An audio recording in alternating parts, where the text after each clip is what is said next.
بتعمي بوزح منسي درزفريان درزقوبزن حدا دحر حدا زي مقراص كاب هاجرو تتمزحقو قساب حجي يسددالو نايزي تنقدما بتعمي بوزحي مفتحيو جن حدا بتعمي قليل كوادا إذا كل منسي وصي زلو اتناي عدو عدرع مسو تسكيمو وصل زوصه ابسدت كوينون قسانه يرخبن زلو مهنياتو አካላቱ ዳሉ ተሰይዱምበር በሕልኑሲ ኩሉ ግዜ ካብ ኤርትራ ተፈለየን ተቋማ ይሁን ደጋፊዩ ብዘይ ገድስ ሐሳቡ ተስፉኡ ተጽቢቱን ድሌቱን ካብ ዓዱ አይርሐቅን ተስፋ ዝቆረጸ አይሰአኒ ይሁን ዳምበር ምስ ዓዱ ግን ፈጺሙ አይበተኸን ለውጥ ክመጽእ ዘይደልሰብ የለን እቲ ፍልሊ ገሊዩ እቲ ዘሎ መንግስቲ ለውጥ ከምጻሉ በዓቅልን በተስፋን ዝጽበይ ገሊዩ ድማ እዚ ከይተኣለየ ፈጺምካ ለውጢ ኣይመጽን ዝብል ርድኢት ሒዙ ተቃዋማይ ኮይኑ ዝጓዓዚ ብክልቲኡ ወገን ብዙሕ ጉጅለታት ክምስረትን ክብተንን ጸኒሑ ንኣብነት ብናይ ተቃዋምቲ ወገን እንተሪእናዮ እቲ ሓደ ይህነጽ እቲ ሓደ ይፈርስ እንዳኾነ ብዙሓት ግሩፖታት ክምስረታ ጸኒሐን እቲ ቀንዲ ጸገም ኮይኑ ዘሎ ገለ ካብኣቶም ንምጥቃስ ማለት እዩ ግሉጽነት ዘይምህላው ዕላማኻ ዘይምንጻር ነቲ ቃለሰሎ ኣለኹ ትብሎ ዘለኻ ለውጢ ብትካዎ ክወሃበካ ምድላይ ጸቢብ ኣተሓሳስባ ምህላው ንህዝቢ ጸላኢኻ ምግባር እዮም ንመብዛሕትኡ ሰብ ጸላኢኦም እዮም ገይሮሞ ንኹሉ ህዝቢ ኤርትራ ህግደፍ ኢኻ ኢልካ ንሕና TDF ኢና ምባልሲ ከመይ ዝኾን ዘሎ ንናይ ህዝቢኦም ሓራኹ ጽደልዮም ዘለዉ ኣብዚ ዝሓለፈ ውሕድ ዓመታት ጥራይሲ ብዙሕ ሰሚዕና እንተዓዚብና ንህግደፍ ጥራይ ዘይኮነስ ክብርታት ወኣትን ታሪኽና ኤርትራን ካብ ስሩ መሰረቱ ብሓጒካ ንምጥፋእ ዝዓለመ ምዃኑ ብግልጽ ተዘሪቡ እዩ ሰራዊትካን ስዋኣትካን ከም ዘይናትካ ህዝብኻ ኣብ ልዕሊ ህዝቢ ትግራይ ህልቂት ከም ዝገበረ ምምስካር በዳል እምበር ተበዳለ ከም ዘይኮነ አንዳ ዓድዒኻ ተዘሪቡ ተሓላቕ ናይ ተጋሩ ኮይንካ ኣነ ትግራዋይ ትግራይ ትግርኝ ሃገረ ዓባይ ትግራይ ክምስርት ኤርትራ ድማ ክልል ትኸውን ያልካ ተዘሪቡ ሓድሽ ካርታ ሓድሽ ህዝቢ ሓድሽ ባንዴራ ሓድሽ ታሪኽ ንምስራሕ ተበጊስካ ኣዳራሽ ናይ ፌስቲቫል ይዕኒኻ ንኣንስትን ቆልዑትን ስለ ዘበሳበስካ ኣደ ትግራዋይ ወይካ ኣደ ትግራዋይ ሕኔኽ ተፈዲልክ እዩ ተሓበኒ ተባሂሉ በልዎም ኣዳራሾም ይዕንዎ ንብረቶም ይዕንዎ ኢልካ ንመንእሰያት ሊእኽካ አንጻር ህዝብ ዝተገብረ ተቃውሞ ከም ዓቢ ብልጫ ወይ ከዓ ከም ዓቢ ዓወት መኸተ እንተተቆፂሩ ጽልእኻ ምስ ህዝቢ ማለት እዩ ጽልእኻ ምስ ህዝቢ ኤርትራ እንተኮይኑ ዳ ንናይ ህዝቢ ኢኻ ነጻ ክትወፅሞ ዶስ ስዕረት ትግራዋይ ስዕረት ሕወሓት ስዕረትካ ስለ ዝኾነ ይሕሚምካ ስለዚ ዕላማኻ ምንጻር ዕላማኻ ስለ ዘይነጸረ እዩ ዝሓሰብካዮ ዘይሰልጥ ኣሎ ንህዝቢ ብኽብርን መንነቱን ኣይትምጽዎ ክብሩን መንነቱን ክተፍልጥ ወይልኩም ከዓ ኣይትስበኹ ምክንያቱ እቲ ስጋብ ሕጂ ፈልጥዎ ዘሎ እኹል ይንዑ ንህዝቢ ኤርትራ ትቃለስ ትኾንካ ምርጫ ወይ ከዓ ሕርያ ናይ ህዝቢ ኤርትራ ክትቐድም ኣለካ ምስ መን ተጸጊዕኻ ትሰርሕ ኣለኻ መሻርክትኻ በዓል መን እዮም እቶም ዝልኡኻ እንታይ ረብሓኦም ንገዛ ርእሶም ድዩ ዋላስ ንህዝቢ ኤርትራ ዘርብሕ ኣጸቢካ መርምር እንድሕር እቲ መንግስቲ ጥራይ ተኣለ እምበር ወላ ሳዕራይቱ ቆላ ዝብል ስምዒት ሒዝካ ንደስ ዘይበለካ ሰብ ምሳኻ ብስነ ሓሳባት ዘይሰማዕ ሰብ ክትጥፍእ ኮይኑ ዕላማኻ እሞ ንስኻ ኸዳ ኣበያላ እታ ፍትሕኻሲ ኣበያላ ብዝኾነ እግዚኣብሔር ሽግርኩም ኣየውቅዐን እንተይልና ገና ካብኡ ዝኸፍእ ከይንርኢ የፍርህ ንብዓት ህዝቢ ርዩ ሕጂ ሲኣኽለኩም እንተይልና ግን ኩሉ ተሓቂኑ ዝግ ምባሉ ኣይተርፎኒ ነቲ ዘይቃወም ሰብ ከምዚ ሓሳብ ዘይብሉ ንሃገር ዘይሓሊ ብዛዕባ ዘሎ ግፍዕታት ዘይግደስ ደጋፍ ናይ ህግደፍ ኮይኑ ጽቡቕ ከም ዘሎ ሓለፋ ከም ዝረክብ ጌርካ ምቑፃር ቁኑዕ ኣይኮነን ናይ ዲክታተር ኣካይዳ እንዳንጸባረቕካ ንዲክታተር ክቕይር ምባል ከመይ ይመስለኩም ነቲ ስልጣን ይኹም ደሊኹም እምበር ናይቲ ህዝቢ ሰላም ናይቲ ህዝቢ ዕቤት ለውጢ ኣይኮነን ድሌትኩም ማለት እዩ እዞም ኤርትራውያን ወለዲ ናይ ህግደፍ ስለ ዝኾኑ ቃንዛና ኣይተረድኦምን ኣዴታትና እንዳበኸያ ንሳተን ይሕጎሳት ትብልሲ ኣዴታት ኤርትራ ዘይኮናንን ንሳተንከ ቃንዛ የብለን እንዲ ኩሉ ተጻዊረን ኣብ ከብደን ገይረን ኣብ ሃገራዊ በዓላት ከይደን ተሳዕሳዓ ኣብ ማሕበራዊ ህይወት ተተኣከባ ምስ ሰበን ተተራኸባ ደቀን ሒዘን ተመጻ ንኢሳያስ ደጊፈንኦ ማለት ድዩ እዚ እውን ጌጋ ንዲሞክራሲ ቃለስ ኣለኹ እንዳበልካ ዓመፅ ተርእቲ ሃሊኻ ኣይከውኒ ኣብ ዲሞክራሲ ኣነ ዝበልኩኻ ጥራይ ግበር ዝበሃል ነገር ከምኡ ዓይነት ኣካይዳ የለን መብዛሕትኹም ተቃወምቲ ኮይንኩም ንመንእሰያት ትመርሑ ዘለኹም ዲክታተራት ጥራይ ዘይኮንኩም ሲ ቫዮለንት ዲክታተራት ኢኹም ኣብ ሕነ ዝተመርኮሰ ፖለቲካዊ ካይዳ ኣየልምዕን እዩ ሰላም እውን ኣየምፅን እዩ ገሊኡ ሰብ ነቲ ዘሎ መሪሕነት ዝድግፍ ካብኡ ዝሓይሽ መሪሕነት ስለዘይረኣየ እዩ ንስኹም ዋላ ብስነ ሓሳባት ክትማርኽዎ ኣይከኣልኩምን ኣብ መወዳእታ ኣብ እምኒ ምድሪ ባያትኹም ማለት እዩ ነንሕዲኹም እውን ተሰማሚዕኩም ነዊሕት ኣይሰጎንኩምን ድሓርካ ኩሉ ሰብ ዲ ተቃዋማይ ክኸውን ዘለዎ ኣብ ብዙሕ ሰብ ዲኹም ተኣምኑ ኤርትራ ናጽነታ ክትረክብ ከላኮ ኩሉ ሰብ ዶ ተቃሊሲ እዩ ህዝባ ግንባርከ ንስኻይ ተቃለስካን ኢሉ ዝተማዓቶ ኣሎ ዲ ብናተይ ኣካይዳ ብናተይ ስምዒት ኪዱ ዝበሃል ፖለቲካዊ ኣካይዳሲ ኣይግድን ነቲ መንእሰይሲ እቶ ኢልኩም ኣብ ዝኾነ ተእትውዎ ኣለኹም ድሓርከ ገለ መሰጋጥሞ ተሓትሉ ዲኹም ድሮ ንባዕልኹም ከም መራሕቲ ወይ ከዓ ከም ሰበ ስልጣን ነቲ ወዲ ገርህ ልባ ድማ ኣብ ስደት ዝነብር ማለት እዩ ስርሑ ሰሪሑ ዝበልዕ ናብሩ ዝመርሕ ድማ ውተሃደርና ኢልኩም ሰሚኹሞ ንሱ ከዓ ተቐቢልዎ ድሮ ግበር ዝበልኩሞ ይገብር ኣሎ ንሓውሃ ቀትል ኢልኩሞ እውን ይቐትል ኣሎ ብጣዕሚ ዘገርም ንዕኡ ግን ትምልምልዎ ትሕግዝዎ ኣለይ መለይዶ ትብልዎ ኣለኹም ትምህርዎ ወይ ከዓ ተምህርዎ ኣለኹም ዶ እንታይ ገይርኩምሉ ኩሉ ሰብ ክቃወምን ክድግፍን መሰል ኣለዎ ሰብ ክመሃርን ክምዕብልን እውን መሰል ኣለዎ ከከም ኣካይዱ ክኸይድ ማለት እዩ ንሰላማዊ ሰብ ክሃርምን ክቐትልን ግን መሰል የብሉን እዚ መንእሰይ ዓቕሉ ፀይብዎ ኣሎ እቶም ናይ ባሓቂ ንፍትሒ ትቃለሱ ኣብ ኤርትራ ለውጢ ክተምፁ እትደልዩ ልኡላውነት ናይ ኤርትራ ሓሊኹም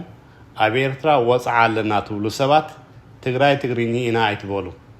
ከምኡ ምባል ይትረፍኩም ጉዳይ ትግራይ እንተጋሩ ግደፍሎም ኣጋኣዝያን ሃገረ ሓማስየን ዓባይ ትግራይ ዝብል ስነ ሓሳብ ይትረፍኩም ምስ ትግራይ ይኹን ምስ ኢትዮጵያ ፖለቲካዊ ረብሓ ክህልወካ ይኽእል እዩ ምዝኾነ ጎረቤት ሃገር ምዝኾነት ሃገር ማለት እዩ ክትሓገዝ ትኽእል ኢኻ ቀያሕ ባንዴራ እንዳረገፅካ ታሪክ ናይ ኤርትራ ክድምስስ እየ ሓድሽ ህዝቢ ክፈጥር እየ ንኤርትራ ክልል ንትግራይ ከዓ ሃገር ክገብራ እየ ካርታ ክቕይር እየ ምባል ግን ኣይግድን ሜላ ቃልሲ ቀይሩ ሰብ ከም ዝስዕበኩም እምበር ከም ዝኽዕበኩም ካባኹም ከም ዝረሕቕ ኣይትግበሩ ቦለንታኹም ዘኽታም ወዲ ሃገር ኣይትኾኑ እቶም ዕሉላት ደገፍቲ ድማ መደገፊኹም ግለጹ ኩሉ ሰብ ስደተኛ እዩ ሓደ ሰብ እንተተቃወመ ንስኻ ትግራዋይ ኢኻ ከዳዒኻ ስቕበል ኣይትቃወም ምባል ቁናዕ ኣይኮነን ንዝኾነ ሰብ ከም ዝግበር ኣይትግበር ኢልካ ክትፋርህዎ ወይ ከዓኒ ክትቐትልዎ ዲ ክትሃርሞ ድዩ ኣይግባእኒ ከዳዕዩ ሸያጢ ሃገር እዩ ኢልካ ክትጠምቆ ከምኡውን ኣይፅቡቕኒ በቲልካ በቲ ግን ብህቡብነት ብጨለ ዘረባ ብዕስለ ሰዓብቲ ምጥራይ ዘይኮነስ ብቑኑዕ ኣብ መትከሉ ጽኑዕ ዝኾነ መራሒ ዝምራሕ ጉጅለ እዩ ዝዕወት ሓደ መሪሕነት ግልብጥ ዘብዝሕ ተኾይኑ ግን ኣይዕወትኒ ነዚ ክተቐመኩም ናይ ኣያታትኩም ታሪክ ተወከሱ ጽቡቕ ጌርኩም ተረዲእኩም ተጠቐሙሉ ኣብ ግብሪ ውዕልዎ ክዓውተኩም ኢኻ እዚ ናይ መንግስቲ ካይዳ ደሓን ንሕጂ ግደፎ በቲ ሓደ ኣይትድግፍዎምን ኢኹም በቲ ሓደ ድማ መንግስቲ ኮንኩምን ዘለኹም ማለት ንበዓልኹም ገለ ካብ ዝሕጂ ዘሎ ኣካይዳ ግን ስዒርኩም ምስ ነገስኩም ከልየኩም ይኽእል እዩ ንሱ እውን ኣብ ቦትኡ ክጠቕመኩም ይኽእል እዩ ካብ ጽቡቕ ትመሃር ካብ ሕማቕ ትመሃር ካብ ገዛኻ ትመሃር ካብ ጎረቤትካን ካልኦት ዓለማትን ትመሃር ካብ ኩሉ ኢኻ ትመሃር ታሪክ አያታትኩም ክድምስስዎ ዘይኮነስ ክትዕቅብዎ ይዘለኩም ካልእ ስትረፍ ናይ መን ታሪክ ዳ ተዘንትው ይኹም ይገርም እኮ ድሓር ከዓ ንእግረ መንገንደይ ሓንቲ ብዋጋ ዘይትመን ምኽሪ ክህበኩምሲ ብሓቂ ንዝሓሸ ለውጢ ትቃለሱ ተኾንኩም ንሰራዊት ኤርትራ ሒዝካ እምበር ንዕኡ ኣጥፊእኻ ኣይኮነን ንዕኡ ፈንፊንካ ኣይኮነን ብዘይብኡ ኣይትኸውን እያ ኣብ ውሽጢ ሃገር ዘሎ ሒዝካይ እቲ ለውጢ እውን ተኾነ በቲ ኣብ ውሽጢ ሃገር ዘሎ እዩ ዝመፅእ ንሰራዊት ኤርትራን ንህዝቢ ኤርትራን ፈላሊኻ ምርኣይ ዕሽነት እዩ ዕላማኹም እንታይ ዓይነት ፍታሕ ኢኹም ክትምፅኡ ኢልካ እንተሓተትካስ ክፍኣት ናይ መንግስቲ ፀገም ናይ ኤርትራ ጉለት ናይ ህዝቢ ጥራይ ዝንገረካ ፀገማት ናይ ኤርትራ ምዝርዛር እዩ ጥራይ እቲ ዘሎ ማለት እዩ እቲ መልሲ እንታይ ዕላማኹም እንታይ ክትገብሩ እንታይ ፍታሕ ክመፅእ ኢልካ እንድሕር ደኣ ጠቢቕካ ሓይድካ እንታይ ዘሎ ማለት እዩ ፀገማት ናይ ኤርትራ ጉለታት ናይ መንግስቲ ምዝርዛር ጥራይ ዘሎ እዚ ድማ ኣንፈቱ ዘይተፈልጠ ኣብ ፅልእ ዝተሰረተ ስምዒታዊ ካይዳ እዩ ወይ ከዓ ውሕዳት ሰባት ጥራይ ዝፈልጥዎን ዝኸስቡልን ቃልሲ ዝኸውን ዘሎ ማለት እዩ እዚ ከዓ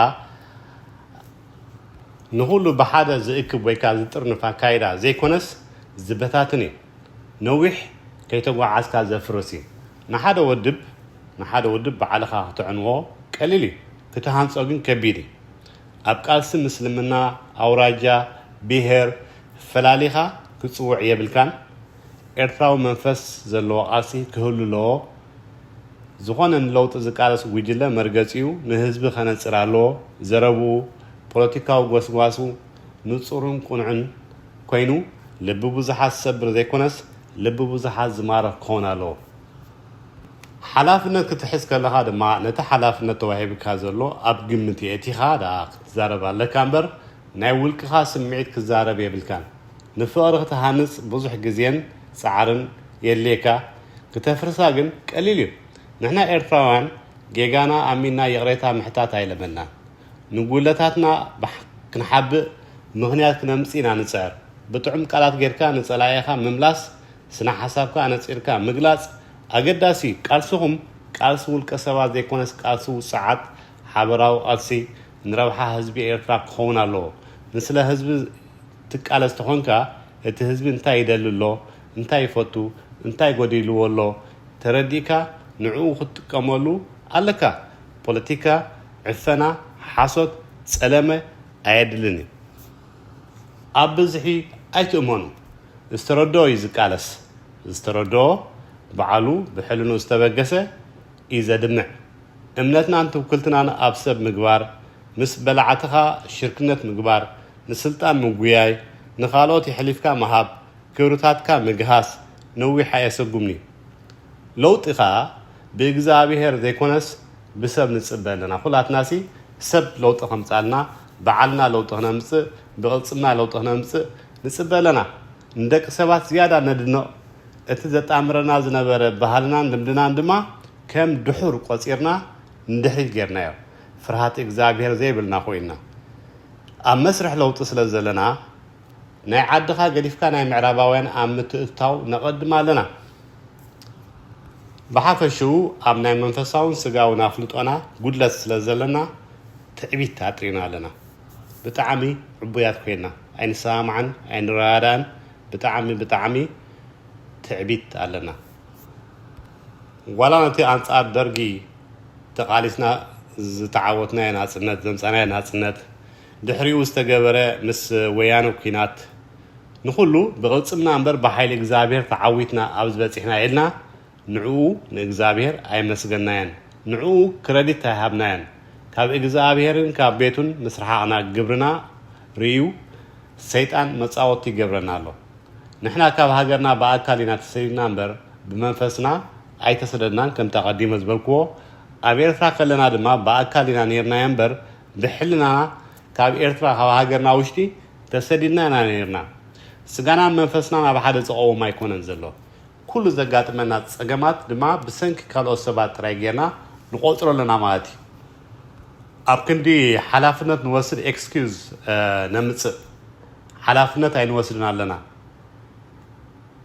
ናይ አተሐሳስባ ለውጢ ናይ መናብሮ ለውጢ ናይ መንፈሳዊ ለውጢ ናይ ፖለቲካዊ ለውጢ ናይ ህይወት ለውጢ የድልየና ኣሎ በሐፈሹ ናፍቆት ኣለና ክንምለስ ድሌት ኣለና ጉዳይና ይህን ሚህን ኢልና ንፍትሐዮ እዚ መንእሰይ